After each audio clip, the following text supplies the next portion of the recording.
Yes, and the Pledge of Allegiance.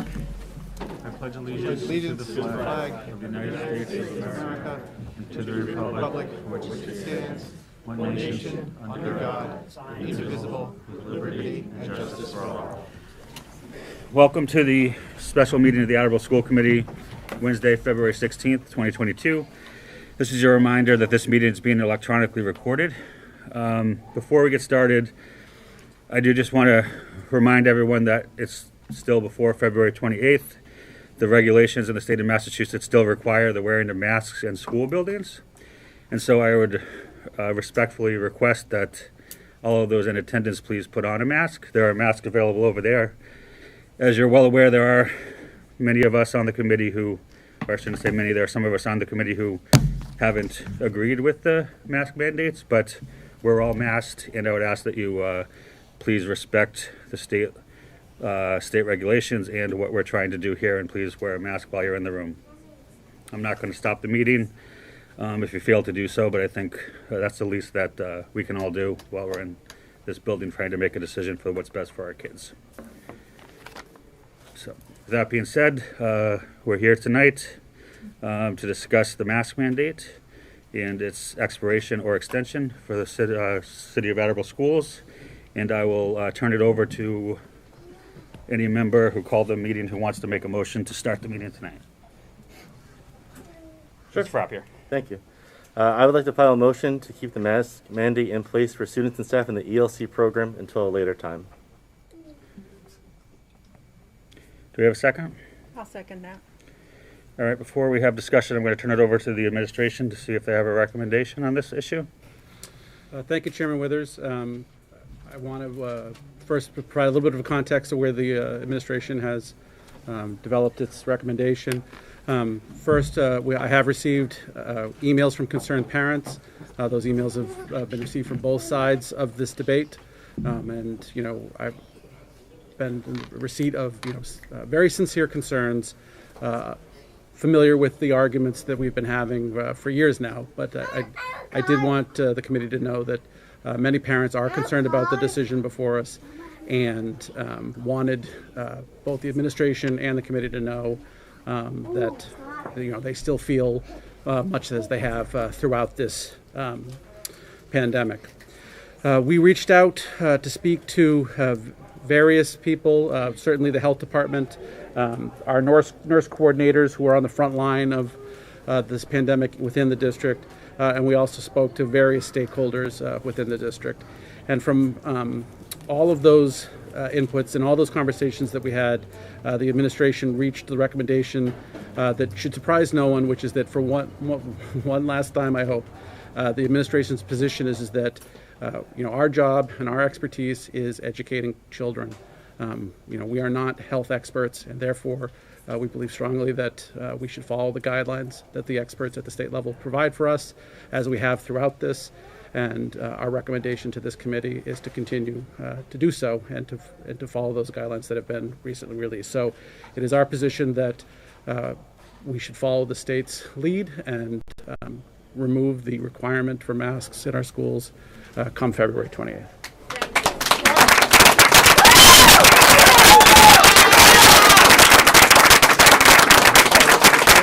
Before we get started on debate on the topic, I do want to say, I don't think there's much need for extended debate on any motions tonight. This has been an issue that's been before this committee for 2 years. I think our positions are pretty well set out. I think we all know what our positions are, so I don't see the need for any strenuous back and forth and debate on these issues tonight.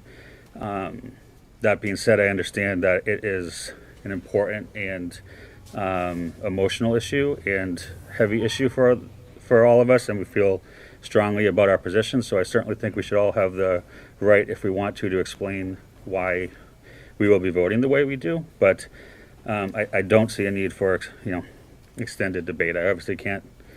That's just my position, but I did want to set that out there. So with that being said, I'll open it up to discussion, and I'll open it up first to anyone who's in support of the motion to speak.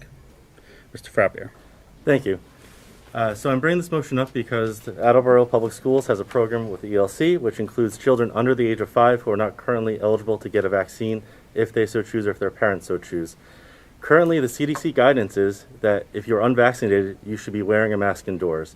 The American Academy of Pediatrics echoes that as well, that if you are unvaccinated and older than 2, you should be wearing a well-fitting mask at school. And the Mass Department of Health on 2/15/22, so just the other day, for individuals who are not fully vaccinated, it is important that you continue to wear a face covering or mask to prevent you from spreading COVID to other people. So that being said, we all know the last years have not been easy on anyone. We've lost loved ones, missed family members, missed weddings, anniversaries, and birthdays. And I understand the end of the mask mandate at the state level for K through 12. I do think it's premature to remove those guardrails for those under 5. And that's because the science hasn't changed. If you are unvaccinated, you are still able to spread the disease. And without a mask, you don't really have much protection against the disease. I'm not going to tolerate comments from the crowd, please. We're going to take this up seriously. We're all going to have a chance to say our piece, and we'll vote. I respect, you have the right to be here, but you don't have the right to interrupt our meeting. And so I would kindly ask that you be respectful of the job we have before us, that we take very seriously, and let us speak, and let us do our job. Thank you. Mr. Frappier, continue. Thank you. And given that the ELC is made up almost entirely of unvaccinated individuals, and they're ineligible to get that vaccine if they so choose within the next few weeks because the under 5 vaccine has been delayed. Also, the ELC shares a building with Thatcher Elementary, and while it might be nice to rely on some level of immunity from the elementary school kids in the town, there's currently only 30% of children in Attleboro, 5 through 11, have had their first dose of the vaccine, and only 21% of the children the same age have had both doses. The 12-plus crowd is doing better, however, they're not in Thatcher. And also, respectively, ages 12-plus have had vaccine access for 6 months, and ages 5-plus have had vaccine access for 4 months now. And it's also been proven that wearing the correct type of mask is effective at reducing the spread of COVID-19. As far as precautions we currently take in the ELC, we do have a pool testing system to monitor students, but it remains optional, and the last update I saw did not demonstrate a high enrollment percentage at the facility. For better or for worse, DESE has left it up to the local school boards to make a decision on the best approach for their community. Given that we offer a public preschool made up of students 5 and under, I think we need to continue the precautions as prescribed by the CDC, the American Academy of Pediatrics, and the Massachusetts Department of Health. In my opinion, we need to exercise caution and continue masking at the ELC until we have better guidance or a vaccine becomes available for those children and parents if they so choose. And ideally, this would give the families a choice of 1 or 2 mitigating risks to help stop the spread of COVID-19 and hopefully keep everyone healthy and in school, which has been our goal all along. And that's all I had. Thank you, Mr. Frappier. Is there anyone else who'd like to add a comment? First, is there anyone who would like to make a comment in opposition at this point against the motion?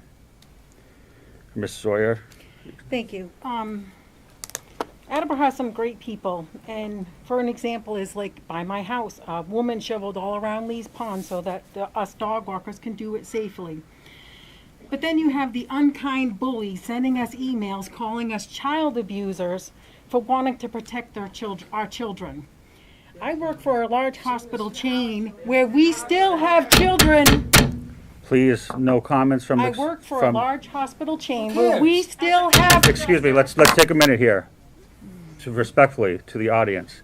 We are trying to do our job to discuss this and make a vote as is our responsibility. You are not allowing us to do that by... Go ahead and speak, Ms. Sawyer. We're listening to you. Thank you, Chairman Withers. I work for a large hospital chain where we still today have children in the ICU on respirators. I just feel the mandate shouldn't be lifted because it's the correct thing to do to protect everyone. Some students, as Mr. Frappier said, aren't even eligible. And just on a whim, my daughter and her friends took a straw poll at the high school, and more students and teachers were in favor of continuing the masking than those that said they were against it. There were more people in support of wearing masks that were than even neutral in the field. 91% of the ELC. What I want to know... 91 would let everyone else's kids not wear them. Excuse me. What I would like to see happen is that we continue... Chairman Withers. Ms. Sawyer, we are listening to you. We are not listening to the people who are trying to disrupt the meeting. Thank you. What I would like to see is the mask continue for 2 weeks after, February vacation to ensure that the spike stays down. Because what I want to know, That's what we were told last what time. I want to Ms. know. Sawyer, I just want to say, I want to make a statement here real quick. I want, 2 years will later. you- What's 15? if everyone will please be quiet, I wish you would take a minute and realize that what you are advocating for, you are significantly hampering the ability of this committee to vote for what you actually want right. by acting ignorantly and disrespectfully towards this committee that's trying to do its job. Okay, so what you want to happen tonight, you are making less likely by this display of disrespect and unruliness. Yes, you are. Continue. Thank you. What I would like to see is the masking continue for just 2 weeks after the February vacation to ensure that there is no spike like we have seen after every break. Let me finish, Rob, okay?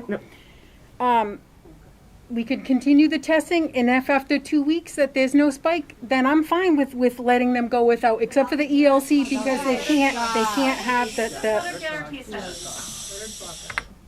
Anyways, what I want to know is if we don't agree to the 2 week, in the event that there is a spike, at what point do we call a special meeting?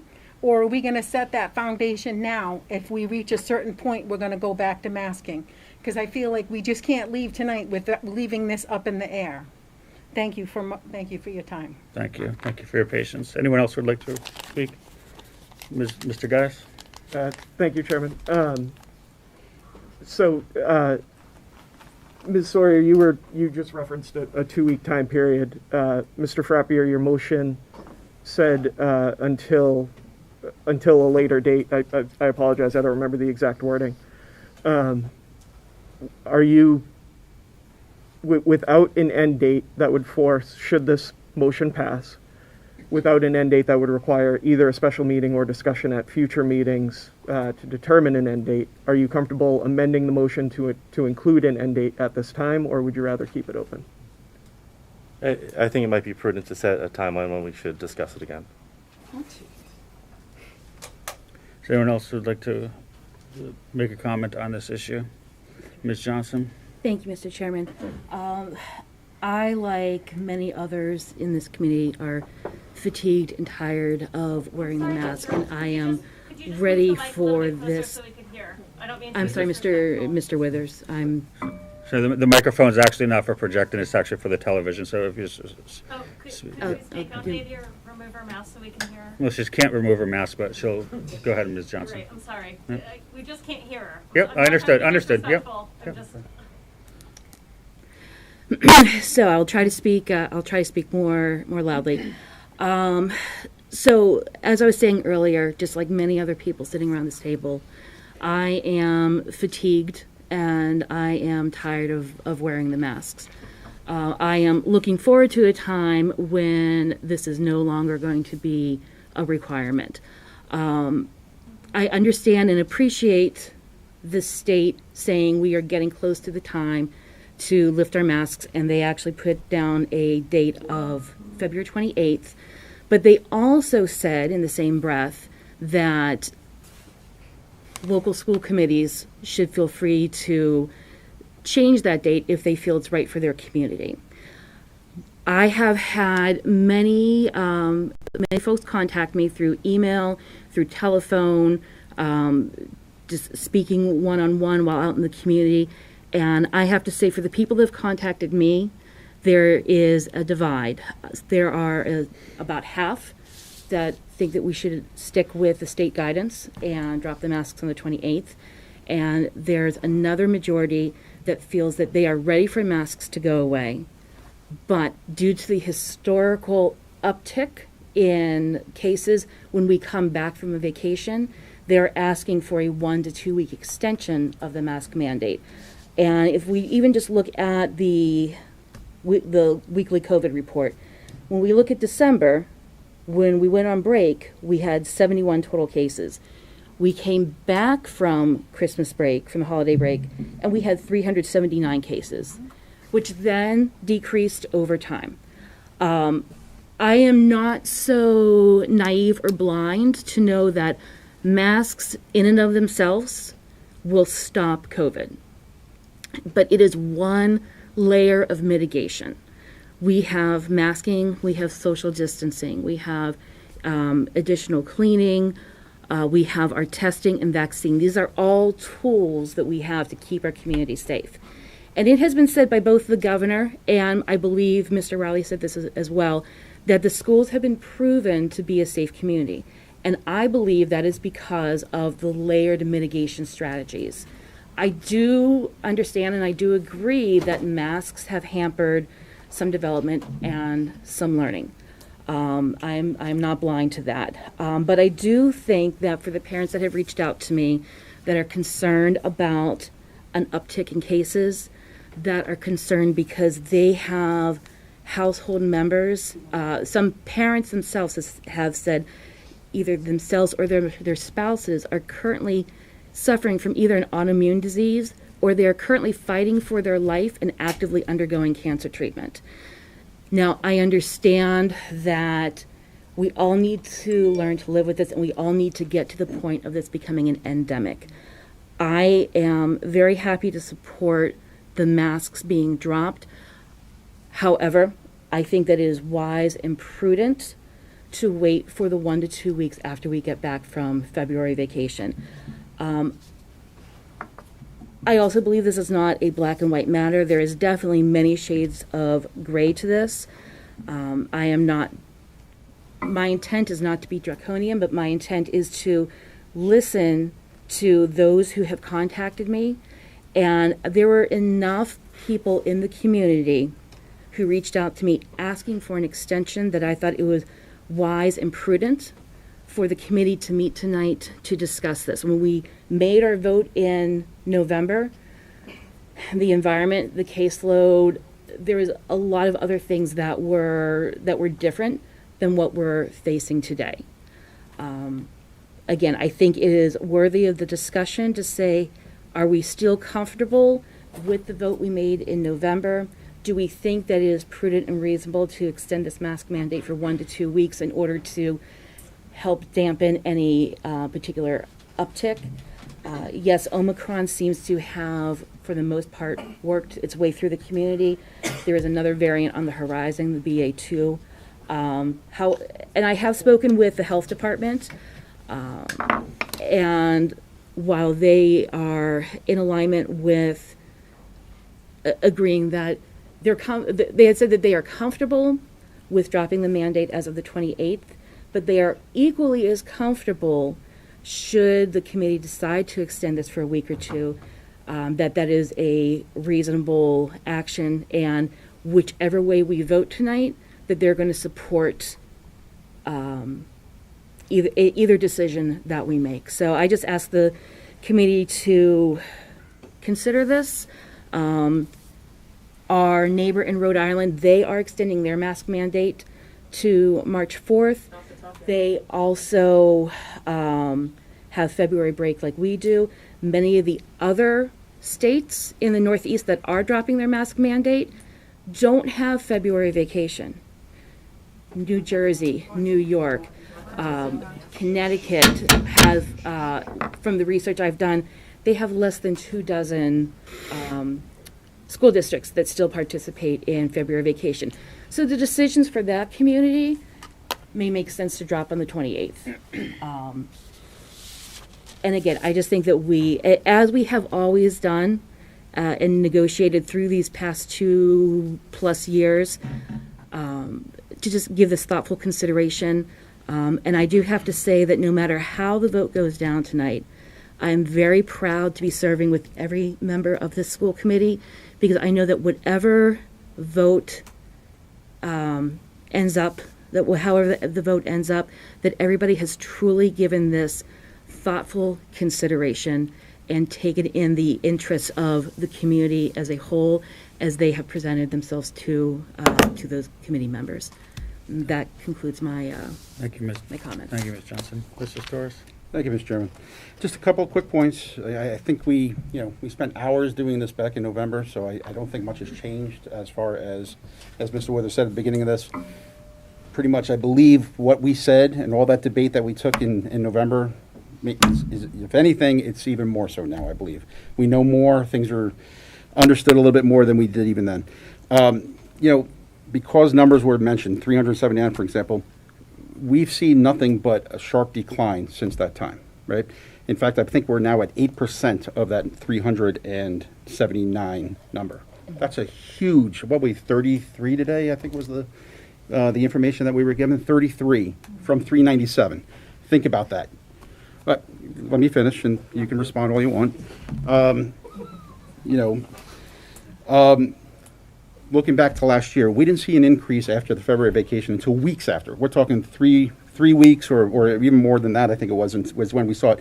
And, it's kind of hard to do causality, because if what we did in March last year was we started bringing students back full time, right? So you got to take that into account as well. And I think of everything, the most important thing to me is this. We have something this year that we didn't have last year. We have testing. And I think it's safe to say, but I'll verify with the superintendent. Superintendent, if the testing starts to show that things are becoming catastrophic, you'll let us know? That is correct. Thank you. I'm done. Point of order. Sure. The numbers Councilperson Storrs cited are only partial for this week. It's not apples to oranges, last week's number to this week's number. Okay. Well, that's- Do we want to use last week's numbers? I mean, Let me speak. Yeah. Let me speak. That's not correct. Correct? We get the numbers on Wednesday for the week before? So I wouldn't use the term partial, but there is a difference between this week's and last week's in that we did not have testing on Monday because of the 2-hour delay. So in a normal week, Monday's testing shows up on Tuesday and would be included on Wednesday's report. The report runs through Wednesday, which is a very poor decision by the state, because it's partially last week's numbers, partially this week's numbers. The fact that we didn't test on Monday means that there were some people who might not have been caught. But we did test yesterday, and of all the pools in the district, which is, so we test on 3 days, about a third each day, and yesterday's testing result produced 1 positive in the entire district. So while we normally would have had Monday's results in this week, and I do agree that could have had an impact on the total number, if yesterday was any indication, that impact was small. Is there anyone who hasn't spoken who would like to speak? Mr. Geddes? Thank you, Mr. Withers. Mr. Rhodes did a good job of representing a lot of the points I'd planned to make tonight, so I don't feel the need to rehash those. But for those that came for the headline that made it seem like there was going to be a steel cage death match between Mr. Withers and I about this, I'm sorry to disappoint you. I think the 9 of us are more in agreement about a number of things related to this issue than the community realizes. And I don't mean to speak for everyone, and if I do speak out of turn, I fully respect any member for correcting me on that. All of us, to Ms. Johnson's point, are excited to be done with masks. All of us are confident in the testing program of the district. All of us are grateful for the work that the administrators, the nurses, the health department have done over the last 2 years. All of us understand that masking has an impact on education. All of us also recognize that there is a fine balance between the transmission of COVID and the educational impacts, and the health department spoke to that at our meeting in November. And that is where the disagreement lies. How and when to remove the masks. I feel like that's an important point to make. That all of us want to be there, it's just a matter of when and how. In retrospect, when we discussed a masking policy in August and again in November, a lot of the focus was on vaccination, because vaccinations for students or for some school-aged kids had just become available, and remaining vaccinations were on the horizon. I think in retrospect, we should have been more focused on testing and its impact. I'm in 2 camps right now, admittedly. To Mr. Storrs' point, I was very happy to see the report that the superintendent shared with us today, recognizing that there may be some additional numbers to follow that we'll see on Friday. And I agree that the most prudent thing in anticipation of an increase following breaks, as we have seen, is to have masking at least for a short time following the February vacation. The only condition I would feel comfortable in adding, if we were to decide to stick with a February 28th removal, would be for students that are already participating in the testing program. What are you going to do? I understand. Seriously. My understanding. September? My understanding is that 70% of the students in the district are already participating in routine testing. This would not require any medical information or vaccination information to be submitted to the district. It would just require a quick registration to participate in a weekly test to ensure that those that are not masked are indeed not infected with COVID and potentially spreading it to other students or staff. The masks don't work. That, I'll conclude my comment there. Thank you. Is there anyone else who'd like to speak on this issue? All right, so I'll just say a couple things. I'm going to go off script on what I was going to say to a certain extent. I think my opinions on masking are pretty well established, for better or worse. I think the time came a while ago that we should have done away with the masking mandate. I think the time now is to do that. I disagreed with the need to call a special meeting, but I respect my fellow school committee members' right to do so and to advocate for their position. I agree with what Ms. Johnson said, that everyone on this committee takes their role very seriously. It's a responsibility that we sign up for, and we have a responsibility to the citizens. I disagree with the motion. I will be opposing it, but I'd be lying if I said that at times it sure wasn't hard to take the position I do based on the behavior of some of the public. I wish that the public and our parents sometimes could show the same level of respect and decency that we on this committee try to show each other, and will continue to do. But it's my hope that after this motion and when we move on to other issues that we can start to act like adults a little bit more. So with that, I'll take the roll. The motion is to extend the mask mandate at the ELC to a further date. A yes vote would extend the mandate. The no vote would have it expire on the 28th. Mr. Domenici. No. Ms. Porto. No. Mr. Storrs. No. Mr. Larson. No. Mr. Withers. No. Mr. Geddes. Yes. Ms. Johnson. Yes. Mr. Frappier. Yes. Ms. Sawyer. Yes. Okay. Thank you. Are there any other motions to be brought forward tonight?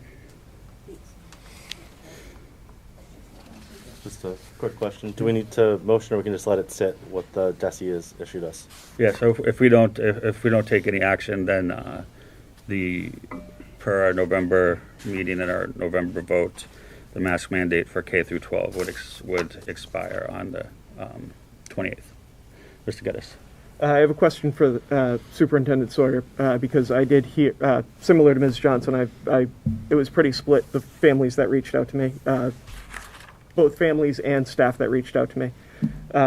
More staff were supportive of continuing than families, but the question I got both from families and staff was related to students and staff that test positive, that are required to be out for 5 days, and then CDC guidelines say they should be masked for an additional 5 days following a positive test. How is that, what is that process going to look like in the schools? So, under the guidance that, again, it's my recommendation that we follow is, and some of these things we don't have a real choice about. Under federal guidance, students are still going to need to wear masks on buses. We have no choice in that matter. Students and staff will have to wear a mask when entering the nurse's office. And people who are returning from testing positive will have to mask for 5 days. So, these are regulations that still have to be followed and are not part of the expiration that will occur on the 28th. So the schools will continue to comply with what's expected of us. This is why Desi's position is that this is not the end of masking, this is less masking. Just while I'm talking about that, there are still going to be people who choose to wear masks, and there are going to be people who come to school who need to wear masks. And so there will still be people who wear masks. And the thing that the school department has two things that it needs to grapple with in the coming month. And this was going to happen whether we did it on the 28th or at a later date. But it's part of why I'm comfortable with the 28th, is because I don't think more time really makes a difference in these very important matters.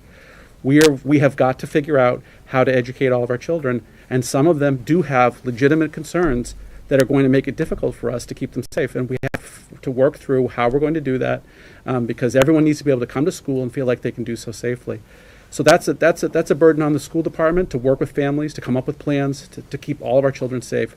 And part of that is we have to make it so that it is okay for students who either choose to or want to feel safe wearing a mask, and that we do not stigmatize the choice to do so.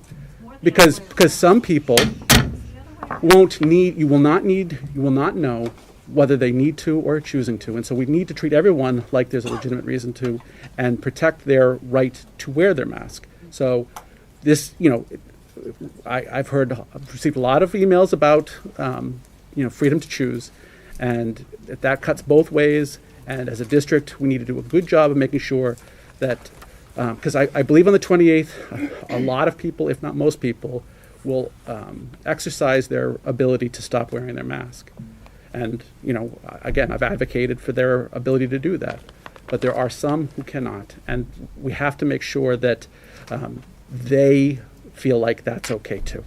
And so we have some real work to do for that, and to work with the families again to make sure that their kids are safe. Because as we've talked about, there are families who have very legitimate health concerns that they have to grapple with. And just as a very quick follow-up, because this is also a question I've gotten, there is confusion about students do not have to wear masks on the 28th, or that the mandate extends to the end of the school day on the 28th. As of Monday the 28th, it is allowed for students not to wear a mask. Thank you. Ms. Sawyer, did you have a comment? Thank you. My question for superintendent is that if someone tests positive and they have to wear a mask for 5 days, how are we going to ensure that they actually follow through with that while they're in the school? The same way we deal with people who don't wear their mask now. So you're going to let the teachers know that child had tested positive so that they can keep an eye on them? Well, as I've argued all throughout this, I do not wish to put teachers on the front line of enforcing a state regulation, right? Their job is to educate children, and that we emphasize the need to foster strong relationships with students and their families. And so putting teachers in the position of being the mask police, I don't think is in our best interest. I think that's the job of the administration and the support staff of that administration to work with families to make sure that we're in compliance.